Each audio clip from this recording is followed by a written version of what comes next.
ನಮಸ್ತೆ. ಶ್ರೀ ಶಿವಶಕ್ತಿ ಯೋಗ ಕೇಂದ್ರದಿಂದ ಸರೋಜ. ಇಂದಿನ ವಿಡಿಯೋದಲ್ಲಿ ಕೆಲವರಿಗೆ ಕಾಲುಗಳು ಈ ಥರ ಗಂಡಸರಿಗಾಗಲಿ ಹೆಂಗಸರಿಗಾಗಲಿ ಈ ಥರ ಇರುತ್ತೆ. ಹೀಗೆ ಬೋಲೆಗ್ ಅಂತ ಹೇಳ್ತಾರೆ ಇಂಗ್ಲೀಷಲ್ಲಿ, ಮತ್ತು ಕನ್ನಡದಲ್ಲಿ ಆಡುಭಾಷೆನಲ್ಲೆಲ್ಲ ಕಿಸ್ ಕಾಲು ಅಂತೆಲ್ಲ ಹೇಳ್ತಾರೆ. ಈ ಥರ ಇದ್ದಾಗ ಸಣ್ಣ ಮಕ್ಕಳಲ್ಲಿ ಯಾವಾಗಲೂ ಕಂಕ್ಳಲ್ಲಿ ಎತ್ಕೊಂಡಿದ್ರೆ ಆ ಥರ ಕಾಲಾಗುತ್ತೆ ಅಂತ ಹೇಳ್ತಾರೆ, ನಾನು ಕೇಳ್ಪಟ್ಟಿದ್ದ ಪ್ರಕಾರ. ಅದನ್ನು ಸ್ನಾನ ಮಾಡಿಸುವಾಗೆಲ್ಲ ನೀವಿ ಮಾಡಿ ಸರಿ ಮಾಡೋದು ಇದೆ. ಈಗ ಆಗ್ಬಿಟ್ಟಿರುತ್ತೆ ಈ ಥರ. ಏನು ಮಾಡೋದು ಅಂತ ಕೆಲವ್ರಿಗೆ ಯೋಚನೆ ಆಯಿತು. ಕೆಲವ್ರಿಗೆ ಏನಾಗುತ್ತೆ ಅಂದರೆ ಜೀನ್ಸ್ ಪ್ಯಾಂಟು ಲೆಗ್ಗಿನ್ಸ್ ಎಲ್ಲ ಹಾಕ್ಕೊಂಡಾಗ ಅಸಹ್ಯವಾಗಿ ಕಾಣಿಸುತ್ತೆ ಹುಡುಗಿರಿಗೆ. ಮುಂಚೆಲ್ಲ ಚೂಡಿದಾರ್ ಪ್ಯಾಂಟೆಲ್ಲ ಹಾಕ್ಕೊಳ್ತೀರೋ ಅದೆಲ್ಲ ಸ್ವಲ್ಪ ಕವರ್ ಆಗ್ತಿತ್ತು. ಇವಾಗ ಜೀನ್ಸು ಚೂಡಿದಾರ್ ಇದನ್ನೆಲ್ಲ ಹಾಕ್ಕೊಂಡಾಗ, ಜೀನ್ಸ್ ಪ್ಯಾಂಟು ಲೆಗ್ಗಿನ್ಸ್ ಹಾಕ್ಕೊಂಡಾಗ ಅಸಹ್ಯವಾಗಿ ಕಾಣೋದ್ರಿಂದ ಕೆಲವ್ರಿಗೆ ಒಂಥರ ಕೀಳರಿಮೆ ಇರುತ್ತೆ. ಅಯ್ಯೋ ನನಗೆ ಈ ಥರ ಇದೆಲ್ಲ ಕಾಲು ಚೆನ್ನಾಗಿ ಕಾಣಿಸಲ್ಲ ಫೋಟೋದಲ್ಲಿ ವಿಡಿಯೋದಲ್ಲಿ ಅಂತ ತುಂಬ ಜನಕ್ಕೆ ಅದು ಬೇಸರ ಇರುತ್ತೆ. ಅದನ್ನು ಹೇಗೆ ಸರಿ ಮಾಡೋದು ಅಂತೇಳಿ ಇಂದಿನ ವಿಡಿಯೋದಲ್ಲಿ ನೋಡೋಣ. ಅದನ್ನು ಇಲ್ಲಿ ಕ್ಲಾಸಿಗೆ ಬರ್ತಿದ್ದಾರೆ ಒಬ್ಬರು, ಅವರಿಗೆ ಸರಿ ಮಾಡಿರೋದು ಅದು ಕಾಲು ಇವಾಗ ತೋರಿಸ್ತಾ ಇರೋದು. ಅವ್ರಿಗೆ ಒಂದು ಮಧ್ಯಮ ವಯಸ್ಸಿಗೆ 35 ಮೇಲೆ ಆಗಿದೆ. ಇವಾಗ ಅದನ್ನು ಸರಿ ಮಾಡಿರೋದು. ಈಗ ಒಂದು ಲಾಸ್ಟ್ ಇಯರ್ 1 ವರ್ಷ ಆಯಿತು ಸರಿ ಹೋಗಿ. ಅದು ನಾನು ಸುಮ್ಮನೆ ಪ್ರಯೋಗ ಮಾಡಿದೆ. ಅದು ಈ ಥರದ್ದು ಮುಂಚೆನೂ ಮಾಡಿದ್ದೀನಿ ಬೇರೆ ಥರ. ಅಂದರೆ ಕಾಲು ಸೇರಿರುತ್ತಲ್ಲ, ಮಂಡಿ ಸೇರಿರುತ್ತೆ, ಅದಕ್ಕೆ ನಾಟ್ನಿ ಅಂತ ಕರೀತಾರೆ. ಅದನ್ನು ಸರಿ ಮಾಡಿದ್ದೀನಿ. ಈ ಥರದ್ದನ್ನು ಸರಿ ಮಾಡಿದ್ದೀನಿ. ಅದನ್ನು ಹೇಗೆ ಸರಿ ಮಾಡ್ಕೋಬೇಕು ಅಂತ ಇಂದಿನ ವಿಡಿಯೋದಲ್ಲಿ ತೋರಿಸೋದು. ಅದಕ್ಕೆ ಮುಂಚೆ ನೀವು ನನ್ನ ಚಾನಲನ್ನು ಇಷ್ಟಪಟ್ಟಿದ್ರೆ ಸಬ್ಸ್ಕ್ರೈಬ್ ಮಾಡ್ಕೊಳ್ಳಿ. ಮತ್ತು ಸುಮ್ಮನೆ ನೋಡಬೇಡಿ, ಪೂರ್ತಿ ವಿಡಿಯೋಸ್ ನೋಡಿ, ಎಲ್ಲದನ್ನು ಲೈಕ್ ಮಾಡಿ.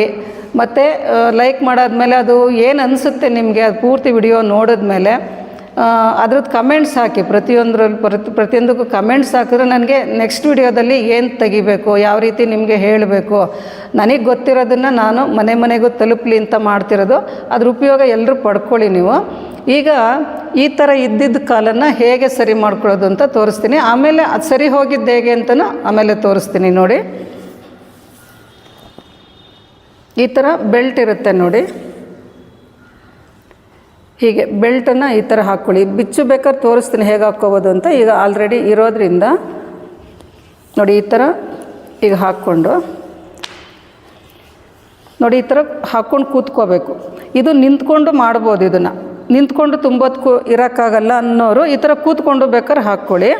ಈಗ ನೋಡಿ, ಈ ಥರ ಈ ಕಡೆಗೆ ಎಳ್ಕೊಳ್ಳಿ. ನಿಮಗೆ ಎಷ್ಟು ಸಾಧ್ಯನೋ ಅಷ್ಟು. ಅಂದರೆ ಬಿಗಿನಿಂಗಲ್ಲಿ ಮೊದಲು ಒಂದು 4-5 ದಿವಸ ತುಂಬ ಟೈಟಾಗಿ ಎಳ್ಕೊಳಕ್ಕೆ ಹೋಗ್ಬೇಡಿ. ಯಾಕೆಂದರೆ ಇದು ನೋವು ಬಂದುಬಿಡುತ್ತೆ, ಮೂಳೆ ಅಲ್ವಾ. ಈ ಥರ ಟೈಟಾಗಿ ಎಳ್ಕೊಂಡು ಕೂತ್ಕೊಂಡಾಗ ಸಡನ್ನಾಗಿ ನೋವು ಬಂದು ಮತ್ತೆ ಅದಕ್ಕೆ ಡಾಕ್ಟ್ರ್ ಹತ್ರ ಹೋಗಿ ಮತ್ತೆ ಮಾತ್ರೆ ತೊಗೊಂಡು ಅದೆಲ್ಲ ಪಜಿತಿ ಬೇಡ. ಇದು ಮೆಡಿಸನ್ ಇಲ್ದಲೇ ಸರಿ ಮಾಡ್ಕೊಳ್ಳೋದು ಹೇಗೆ ಅಂತ ತೋರಿಸ್ತಾ ಇರೋದು. Simple method. ಅಂದರೆ ಮ್ಯಾಜಿಕ್ ಥರ ಆಗೋಗಲ್ಲ. ಇದನ್ನು 1-2 ದಿವಸ ಮಾಡಿದ ತಕ್ಷಣ ಸರಿ ಹೋಗಲ್ಲ. ದಿವಸ ಒಂದು 5-10 ನಿಮಿಷನಾದರೂ ಈ ಥರ ಹಾಕ್ಕೊಂಡು ಕೂತ್ಕೋಬೇಕು. ಕೂತ್ಕೊಂಡು ಈ ಥರ ಕೂತ್ಕೊಂಡಿರ್ತಾರಲ್ಲ, ಒಂದು 5-6 ತಿಂಗಳಾದರೂ ನೀವು ಮಾಡ್ಕೋಬೇಕಾಗುತ್ತೆ. ತುಂಬ ಈ ಥರ ಶೇಪ್ ಇದ್ದವರು ಈ ಥರ ಹಿಂಗೆ ಇಟ್ಕೊಂಡು ನಿಮ್ಗೆ ಎಷ್ಟು ಟೈಟ್ ಬೇಕೋ ಅಷ್ಟು ಹೇಳ್ಕೊಳ್ಳಿ. ಬಿಗಿನಂಗೆಲ್ಲಿ ಸ್ವಲ್ಪ ಟೈಟ್ ಇರಲಿ. ಈ ಥರ ಕಾಲು ನೇರ ಇಟ್ಕೊಂಡು ಕೂತ್ಕೊಳ್ಳಿ. ಬೇಕಾದ್ರೆ ಮೆಡಿಟೇಷನ್ ಮಾಡಿ, ಪ್ರಾಣಾಯಾಮ ಮಾಡಿ. ಆ ಟೈಮನ್ನು ವೇಸ್ಟ್ ಮಾಡಬೇಡಿ, ಯೂಸ್ ಮಾಡ್ಕೊಳ್ಳಿ. ಈ ಥರ ಇಟ್ಕೊಳ್ಳಿ. ಈಗ ಎಲ್ಲರ ಮನೇಲಿ ಈ ಥರ ಬೆಲ್ಟ್ ಇರಲ್ಲ.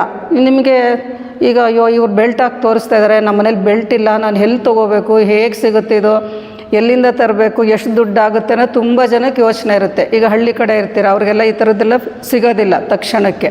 ಅವಾಗ ಏನು ಮಾಡ್ಬೋದು, ಇದು ನೋಡಿ, ಇದು ಬೆಲ್ಟ್ ಹಾಕ್ಕೊಂಡ್ಮೇಲೆ ಇದನ್ನು ಓಪನ್ ಮಾಡಬೇಕು. ಈ ಥರ ಹಿಂಗೆ ಮಾಡಿದ್ರೆ ಸಾಕು, ಸಡಿಲಾಗುತ್ತೆ. ಇದು ಸಡಿಲ ಮಾಡಿಕೊಂಡು ನೀವು ನೋಡಿ ಈ ಥರ ಎಳ್ಕೊಂಡ್ರೆ ಇದು ಸಡಿಲಾಗುತ್ತೆ.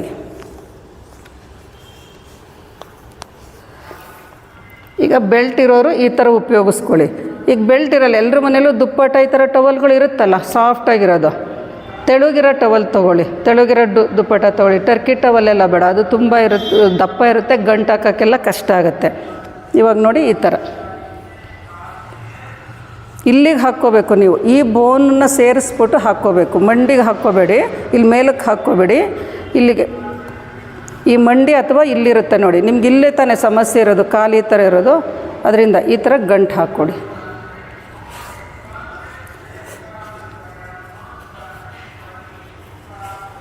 ನೋಡಿ, ಈ ಥರ ಗಂಟು ಹಾಕ್ಕೊಂಡು ಹಿಂಗೆ ಕೂತ್ಕೊಳ್ಳಿ. ಕಾಲು ನೋಡಿ ಈ ಥರ ನೇರ ಇಟ್ಕೊಂಡಷ್ಟು ನಿಮಗಿದು ಹತ್ತಿರ ಬರೋದಕ್ಕೆ ಈಸಿ ಆಗುತ್ತೆ.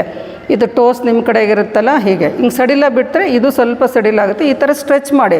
ಸ್ವಲ್ಪ ರಿಲ್ಯಾಕ್ಸ್ ಮಾಡ್ಕೋಬೇಕು ಅಂದರೆ ಮತ್ತೆ ರಿಲ್ಯಾಕ್ಸ್ ಮಾಡ್ಕೊಳ್ಳಿ. ಮತ್ತೆ ಈ ಥರ ಮಾಡಿ. ಈ ಥರ ಇಟ್ಕೊಂಡಾಗ ನಿಮ್ಗೆ ಇಲ್ಲಿಂದನೂ ಸ್ಟ್ರೆಚ್ ಆಗುತ್ತೆ ನೋಡಿ. ಇದು ಹತ್ತಿರ ಬರೋದಕ್ಕೆ ಈಸಿ ಆಗುತ್ತೆ. ನಿಮ್ಗೆ ಯಾವುದೇ ರೀತಿ ಸೈಡ್ ಎಫೆಕ್ಟ್ ಇರೋಲ್ಲ. ಒಂದು 5-6 ತಿಂಗಳಾದರೂ ಟೈಮ್ ಬೇಕಾಗುತ್ತೆ. ಪೇಷನ್ಸಿಂದ ಮಾಡ್ಕೋಬೇಕು, ತಾಳ್ಮೆ ಇರಬೇಕು. ಯೋಗಾಸನದಲ್ಲಿ ಯಾವಾಗಲೂ ತಾಳ್ಮೆ ಮುಖ್ಯ. ಮ್ಯಾಜಿಕ್ ಥರ ಯಾವುದೂ ಆಗೋದಿಲ್ಲ. ಈ ಥರ ಮಾಡ್ಕೊಳ್ಳಿ. ಈ ಥರ ಮಾಡ್ಕೊಂಡು ಒಂದು 5-10 ನಿಮಿಷ ನೀವು ಕೂತ್ಕೊಂಡ್ಮೇಲೆ ಅದು ಏನು ಸರಿ ಆಯಿತು, ರಿಸಲ್ಟ್ ಹೇಗೆ ಬಂತು ಅನ್ನೋದನ್ನು ತೋರಿಸ್ತೀನಿ ನೋಡಿ. ಇವಾಗ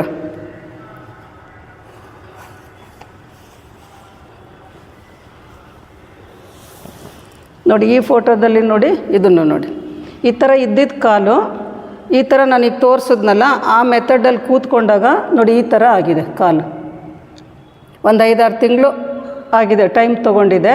ನೋಡಿ ಇಲ್ಲಿ ಎಷ್ಟು ಗ್ಯಾಪ್ ಇದೆ ನೋಡಿ, ಇಲ್ಲಿಂದ ತೊಡೆಯ ಮೂಲದಿಂದ ಎಷ್ಟು ಗ್ಯಾಪ್ ಇದೆ ನೋಡಿ ಇಲ್ಲಿ. ಈಗ ನೋಡಿ ಇಲ್ಲಿ ಎಷ್ಟು ಗ್ಯಾಪ್ ಇದೆ ನೋಡಿ, ಎಷ್ಟು ಕವರ್ ಆಗಿದೆ ಮಂಡಿ ತನಕ. ಇಲ್ಲಿ ಸ್ವಲ್ಪ ಗ್ಯಾಪ್ ಇದೆ. ಈಗ ನೋಡಿ ರಿಸಲ್ಟ್ ನೋಡಿ. ಇದು ಯಾವುದೇ ಆಪ್ರೇಷನ್ ಇಲ್ಲ, ಏನಿಲ್ಲ. ಈ ಮೆಥಡ್ ಉಪಯೋಗಿಸಿ ಇದು ಕಾಲು ಸರಿ ಹೋಗಿರೋದು. ಈ ಥರ ಮಾಡ್ಕೊಳ್ಳಿ, ಇದ್ರ ಉಪಯೋಗ ಪಡ್ಕೊಳ್ಳಿ. ಮತ್ತು ಕೆಲವರಿಗೆ ಈ ಮಂಡಿ ಸೇರಿರುತ್ತೆ, ಅದನ್ನು ಮುಂದಿನ ವಿಡಿಯೋದಲ್ಲಿ ತೋರಿಸ್ತೀನಿ. ಅಂದರೆ ನಾಟ್ನಿ ಅಂತ ಇರುತ್ತೆ, ಇದು ಮಂಡಿ ಸೇರಿರುತ್ತೆ, ಕಾಲು ದೂರ ಇರುತ್ತೆ. ಗಂಡಸ್ರುಗಳಿಗೆ ಆ ಥರ ಇದ್ದಾಗ ಆರ್ಮಿನಲ್ಲೆಲ್ಲ ತೊಗೊಳೋದಕ್ಕೆ ರಿಜೆಕ್ಟ್ ಮಾಡ್ತಾರಂತೆ. ಅದು ಮುಂಚೆ ಒಬ್ಬ ಹುಡುಗನಿಗೆ ಸರಿ ಮಾಡಿದ್ದೆ ನಾನು. ಆ ಹುಡುಗ ಈಗ ನನಗೆ ಗೊತ್ತಿಲ್ಲ ಎಲ್ಲಿದ್ದಾನೆ ಏನು ಅಂತ ಹೇಳಿಬಿಟ್ಟು ಈಗ ಅವನು ಕರೆಸಿ ವಿಡಿಯೋ ತೆಗೆಯೋದಕ್ಕೆ. ಈಗ ಇನ್ನೊಬ್ರು ಯಾರಾದರೂ ಸಿಕ್ಕಿದಾಗ ಅವ್ರಿಗೆ ಹೇಗೆ ಮಾಡಬೇಕು, ಅಥವಾ ಸಿಗದಿದ್ರೂ ಪರವಾಗಿಲ್ಲ, ಅಂಥವ್ರಿಗೆ ಈ ಮಂಡಿ ಸೇರಿರುತ್ತೆ ನೋಡಿ, ಅಂಥವ್ರಿಗೆ ರಿಜೆಕ್ಟ್ ಆಗುತ್ತಲ್ಲ, ಆರ್ಮಿನಲ್ಲೆಲ್ಲ ತೊಗೊಳಲ್ವಲ್ಲ, ಅಂಥವ್ರದ್ದು ಏನು ಮಾಡಿ ಅದನ್ನು ಸ್ವಲ್ಪ ಗ್ಯಾಪ್ ಕ್ರಿಯೇಟ್ ಮಾಡ್ಕೋಬೋದು ಅನ್ನೋದನ್ನು ನೆಕ್ಸ್ಟ್ ವಿಡಿಯೋದಲ್ಲಿ ತೋರಿಸ್ತೀನಿ. ಈಗ ಇದ್ರ ಉಪಯೋಗ ಪಡ್ಕೊಳ್ಳಿ. ಈ ಥರ ಮಾಡಿ ಎಷ್ಟೊಂದು ಜನ ಹೆಣ್ಮಕ್ಳುಗಳಿಗೆ ತೊಂದರೆ ಇರುತ್ತೆ, ಅವ್ರಿಗೂ ಖುಷಿಯಾಗುತ್ತೆ. ಈ ಥರ ಎಲ್ಲ ಮಾಡಿಕೊಂಡ್ರೆ ಇದು ಸುಲಭವಾಗಿ ಮಾಡೋ ಅಂಥದ್ದು. ಎಲ್ಲರೂ ಇದ್ರ ಉಪಯೋಗ ಪಡ್ಕೊಳ್ಳಿ, ಮನೆ ಮನೆಗೂ ತಲುಪಲಿ ಇದೆಲ್ಲನ. ನಮಸ್ತೆ.